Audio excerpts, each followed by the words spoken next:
Good morning student.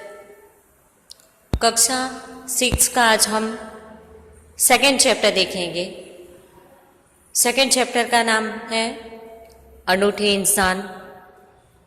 ये lesson में हमें सत्य एवं प्रामाणिकता की राह पर चलने के लिए प्रेरणा देता हुआ ये लेसन है। यहाँ पे कैसे हमारे जीवन में ये दोनों प्रसंग बहुत महत्वपूर्ण है। यहाँ पे दो प्रसंग दिए गए हैं, ऐसा था नेपोलियन और दूसरा सच्चा दान। जो नेपोलियन बोनापार्ट बचपन से ही कैसे सच्चाई से जीता था। उसके बाद सच्चा दान में कौमुदी एक लड़की थी, वो सच्चे दान का निरूपण कैसे करती है उसके बारे में बताया गया है।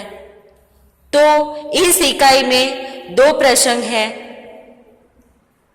तो पहला प्रसंग ऐसा था नेपोलियन। तो पहले थोड़ा नेपोलियन के बारे में बच्चों जान लेते हैं। तो नेपोलियन बोनापार्ट फ्रांस देश का सम्राट था। यहाँ उसके बचपन की एक घटना दी गई है।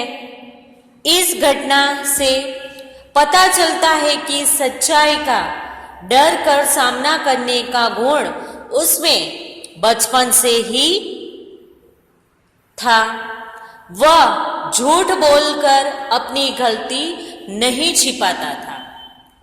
तो बचपन का एक प्रसंग हमारे सामने दिया गया है, तो आज वो हम देखेंगे।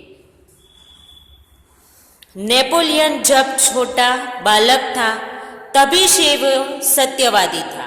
क्या था? सत्यवादी।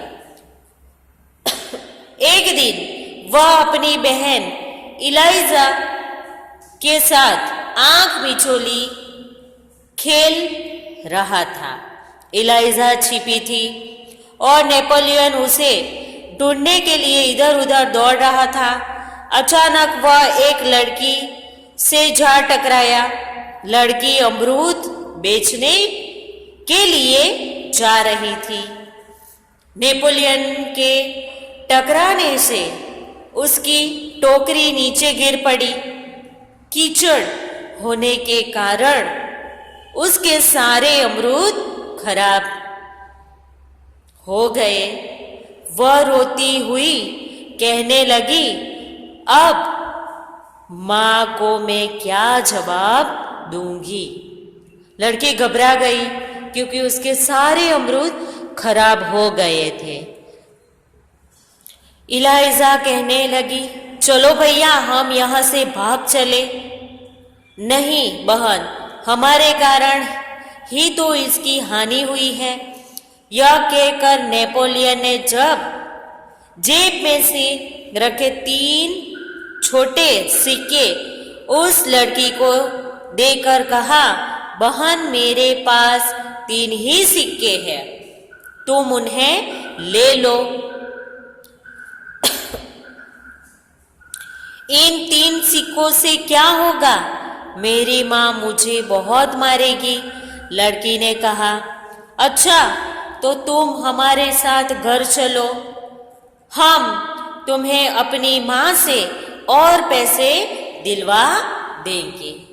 देखो, नेपोलियन डरा नहीं अपनी माँ से, पर वो उसके पास जितने भी पैसे थे वो अमरूद बेचने वाली लड़की को दे दिए। लड़की ने मना करने के बाद वो कहा कि मेरे पास इतने हैं, आप मेरे साथ हमारे घर पे चलो और वहां पे हम तेरा जितना भी नुकसान हुआ है उसकी भरपाई हम करेंगे। बच्चों नेक्स्ट पेज।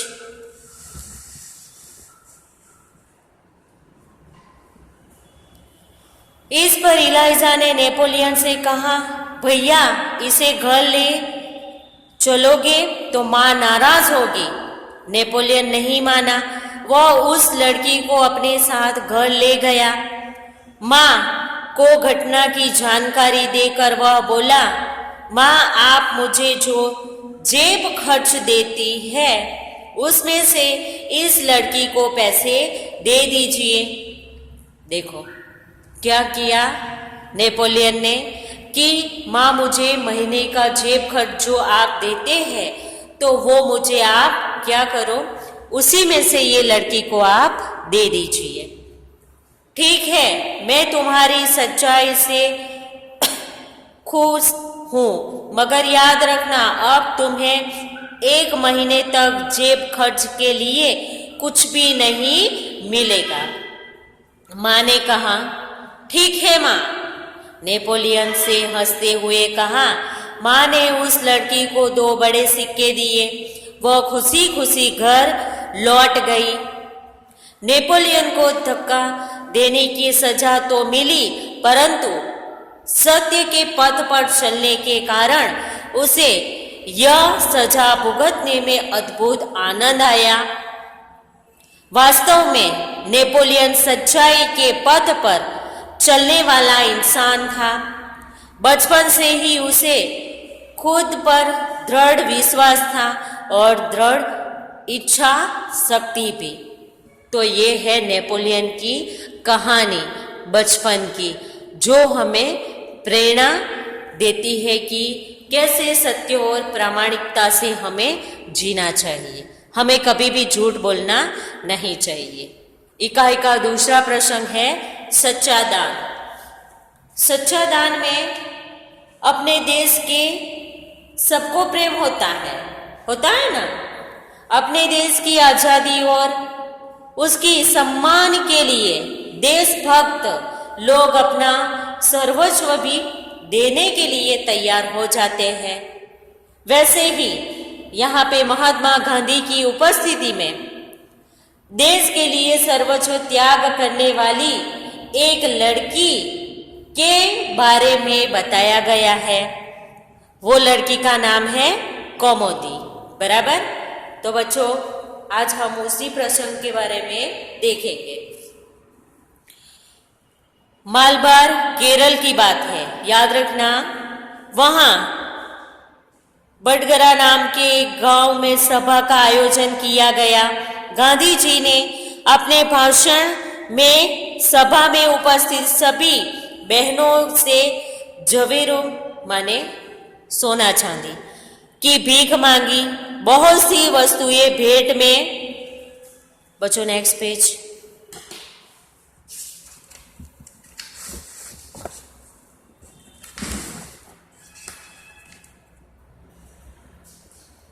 मिली। अपना भाषण समाप्त करके गांधी जी उनको नीलाम करने लगे। उसी समय कौमुदी नाम की 16 वर्ष की एक कन्या धीरे से मंच पर चढ़ाई। उसने एक हाथ की सोने की चूड़ी उतारी और उसे गांधी जी को देते हुए बोली, क्या आप मुझे अपने हस्ताक्षर देंगे? गांधी जी हस्ताक्षर कर ही रहे थे कि उसने दूसरे हाथ की भी चूड़ी उतार दी। यह देखकर गांधी जी ने कहा, अरे पगली लड़की, दोनों चूड़ियां देने की जरूरत नहीं है। एक ही चूड़ी लेकर मैं तुम्हें अपने हस्ताक्षर दे दूंगा। इसी में उत्तर में कौमुदी ने अपने गले का स्वर्ण हार उतार लिया। गांधी जी ने पूछा, तुमने अपने माता पिता से आज्ञा ले ली है? ना, पूछ लिया गांधी जी ने कौमुदी से। बिना कोई उत्तर दिए उसने कानों के में से रत्न जड़ित बूंदे भी निकाल दिए। गांधी जी ने पूछा, तुमने इस आभूषण को देने के लिए अपने माता पिता से आज्ञा ले दी है ना? फिर से पूछा। कौमुदी कुछ उत्तर देती इससे पहले ही किसी ने कहा, इसके पिता तो यही है ना, मान पत्रों की नीलामी में वही तो बोली लगाकर आपकी मदद कर रहे हैं। अब गांधी जी ने कौमुदी से कहा, तुम्हें यह तो मालूम होगा कि ये गहने दे देने के बाद तुम फिर नए गहने नहीं बनवा सकोगी। कौमुदी ने यह शर्त दृढ़तापूर्वक स्वीकार कर ली। गांधी जी से हस्ताक्षर करने के बाद वह वाक्य लिख दिया, तुम्हारे इस आभूषण की अपेक्षा तुम्हारा त्याग ही सच्चा आभूषण है। सच है, देश प्रेम से बढ़कर कुछ नहीं है। तो बच्चों, ये दोनों प्रसंग हमारे जीवन में बहुत ही महत्वपूर्ण है, उसे हमें उतारना चाहिए। तो आपको दोनों प्रसंग समझ में आया? तो बच्चों, लेसन नंबर 2 का शब्दार्थ और अभ्यास स्वाध्याय सब नोटबुक और वर्कबुक में आप लोग को कंप्लीट करना रहेगा और ये लेसन आपको 2 बार रीड करना रहेगा। धन्यवाद।